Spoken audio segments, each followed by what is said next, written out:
বাংলাদেশের রাজনীতিতে বিশেষভাবে আমি বলবো যে 2007-08 সাল থেকে যে ধরনের স্লোগানগুলো সামনে এসছে, যে প্রশ্নগুলো আলোচিত হয়েছে, এই তরুণরা যে দলটা গঠন করেছে তার মধ্যে তারা অনেকগুলোকেই গুরুত্বের সাথে নিয়েছেন। এখন এটা অনুসরণ, এটাকে আমি ইতিবাচকভাবে দেখি আর কি, সোজা কথা। যেমন ধরুন, আমরা 2007-08 সালেই এই কথাটা আমরা তুলেছিলাম যে বাংলাদেশে একটা এক ধরনের দখলদারিত্ব কায়েম হচ্ছে এবং বাংলাদেশে ভারতের রাজনৈতিক কর্তৃত্বটা সিগনিফিক্যান্ট শিফট ঘটেছে 2007-08-এর মধ্যে। এটাকে আমরা একটা দখলদারিত্ব হিসেবে দেখেছিলাম, পলিটিক্যাল ডমিনেশন। ভারতের সাথে আমাদের আগেও অনেক দ্বন্দ্ব ছিল, সেইগুলো আছে এখনও। আমাদের নদীর পানির সমস্যা, বাণিজ্য সমস্যা, সীমান্তে হত্যাকাণ্ড, কিন্তু একটা পলিটিক্যাল কন্ট্রোল, বাংলাদেশের রাজনৈতিক তৎপরতার উপর ভারতের যে নিয়ন্ত্রণ কায়েম হয়েছে, এটা 2007-08-এ যেভাবে সিগনিফিক্যান্ট শিফট ঘটেছে সেটাকে কিন্তু আমরা চিহ্নিত করেছিলাম আমাদের দল থেকে, গণসংহতির পক্ষ থেকে আমরা তখন স্লোগান দিয়েছি। এবং ওই কারণেই আমরা তখন একটা পাশাপাশি স্লোগান তুলেছিলাম। একদিকে এই কর্তৃত্বটাকে বিরোধিতা করেছি, অন্যদিকে বলেছি মুক্তিযুদ্ধের মধ্যে যে জনগণের আকাঙ্ক্ষা ছিল সেই রাষ্ট্র সংবিধানটা তৈরি করতে হবে। মুক্তিযুদ্ধের শাসকদের যে আকাঙ্ক্ষা, আওয়ামী লীগ যে শাসক দল হিসেবে যে সংবিধান করেছে 72 সালে, সেই সংবিধান জনগণের আকাঙ্ক্ষা পূরণ করেনি। এটা সম্পূর্ণভাবে একটা এককেন্দ্রিক স্বৈরতান্ত্রিক ক্ষমতা কাঠামোকে নিশ্চিত করেছে। যে মুক্তিযুদ্ধের জনগণের যে আকাঙ্ক্ষা, একটা গণতান্ত্রিক রাষ্ট্র, একটা সাম্য, মানবিক মর্যাদা, সামাজিক ন্যায় বিচারের রাষ্ট্র, সেই রাষ্ট্র সংবিধান করতে হবে। স্লোগানটা আমরা 7-8-এ পরে তুলেছিলাম। তারপরে ধরেন আমাদের স্লোগানটা উঠেছিল যে পন্থী রাজনীতি। তখন একটা ব্যাপকভাবে একে পাকিস্তানপন্থী, তো ওকে ভারতপন্থী, মার্কিনপন্থী, সৌদিপন্থী, বহুপন্থী বাংলাদেশে মস্কোপন্থী তো আগে ছিল।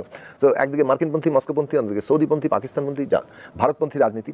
আমরা তখন বলেছিলাম যে বাংলাদেশের পক্ষে, বাংলাদেশের জনগণের স্বার্থ নিয়ে রাজনীতিটা কোথায়। সো বাংলাদেশ পন্থার প্রশ্নটা 2013-14 সালের দিকে সামনে এসেছিল।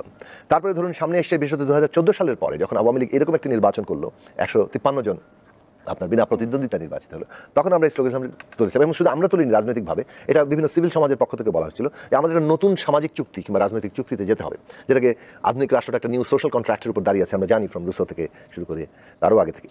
তো এখন এই যে সোশ্যাল কন্ট্রাক্টের ধারণা, জন লক থেকে রুসো পর্যন্ত, এই তার উপর যে আধুনিক রাষ্ট্র ব্যবস্থাটা দাঁড়িয়েছে, আমরা যে ধরনের সোশ্যাল কন্ট্রাক্টে 72 সালে একটা সংবিধান কিংবা রাষ্ট্রপত্রের মধ্যে এসেছিলাম, সেইটা আমাদেরকে নানান অধিকার থেকে কেবল বঞ্চিতই করছে। তো আমরা একটা নিউ সোশ্যাল কন্ট্রাক্টে যাওয়া দরকার, যেটা পিপলের অধিকারের উপরে দাঁড়াবে। সেই জন্য আমরা নতুন একটা জাতীয় সনদের কথাটা বলেছিলাম। এবং আপনি খেয়াল রাখবেন 2018 সালে ডক্টর কামাল হোসেনের নেতৃত্বে জাতীয় ঐক্যফ্রন্ট গঠনের লক্ষ্যে যে একটা কনভেনশন ডাক দেওয়া হয়েছিল, সেখানে বক্তব্য রেখেছিলাম। আমি যদিও ঐক্যফ্রন্টে যোগ দিইনি, কিন্তু ওইখানে বক্তব্যে এই নতুন জাতীয় সনদের কী রূপরেখা হতে পারে সেটা আমরা তখন তুলে ধরেছিলাম। এরপরে যদি আসেন 18 সালের ইলেকশনের অভিজ্ঞতার পরে, এই নতুন রাজনৈতিক বন্দোবস্তের স্লোগানটা অনেক বেশি, এটাও বলতে পারেন যে হ্যাঁ, আমি বলছি যে এটা কোন কোন পার্সপেক্টিভ থেকে বলা হয়েছে, পার্সপেক্টিভ জায়গায় দাঁড়াচ্ছে অনেকটা একই জায়গায়। কারণ আমি তো আকাশ থেকে আর স্লোগান আনা যাবে না। নতুন রাজনৈতিক বন্দোবস্ত ধরেন ক্ষমতা ব্যবস্থাটা বাংলাদেশে কীভাবে চলবে, এই ক্ষমতা ব্যবস্থা রাজনৈতিক, এটা অবশ্যই অর্থনৈতিক এবং অবশ্যই সাংস্কৃতিক। রাজনৈতিক, অর্থনৈতিক, সাংস্কৃতিক জীবনে যে ক্ষমতার সম্পর্কটা থাকে, ক্ষমতা ব্যবস্থা যেভাবে কাজ করে, এই ক্ষমতা ব্যবস্থার পরিচালনা নীতি এবং তার কাজ করার ধরনটাকে বদলাতে হবে। এখন এটা যে আমাকে বদলাতে দেন, আমরা একভাবে বদলাবো, আপনাকে বদলাতে দিলে আপনি আরেকভাবে বদলাবেন, ওনাকে দিলে হয়তো উনি আরেকভাবে বদলা দেবেন। সো আওয়ামী লীগের হাতে এই ক্ষমতা ব্যবস্থা একরূপ নেয়, আবার রাজনৈতিক দল ভেদে অথবা কোন জনগণের কোন অংশের স্বার্থ, কোন শ্রেণীর স্বার্থ আপনি রক্ষা করছেন তার ভেদে এখানে অবস্থান বদলায়। ফলে যেখানে যে সমস্যাটা হচ্ছে, নতুন রাজনৈতিক বন্দোবস্তকে আমরা কীভাবে ডিফাইন করছি এবং সেইটা আসলে কার হাতে গিয়ে পড়ছে, সেই প্রশ্নটা গুরুত্বপূর্ণ হয়েছে। এবং সেইখানে এই কারণে আমরা বারবার এই নতুন রাজনৈতিক বন্দোবস্তকে পরের লাইনে কোয়ালিফাই করেছি যে এই নতুন রাজনৈতিক বন্দোবস্ত অবশ্যই একটি গণতান্ত্রিক বন্দোবস্ত হবে।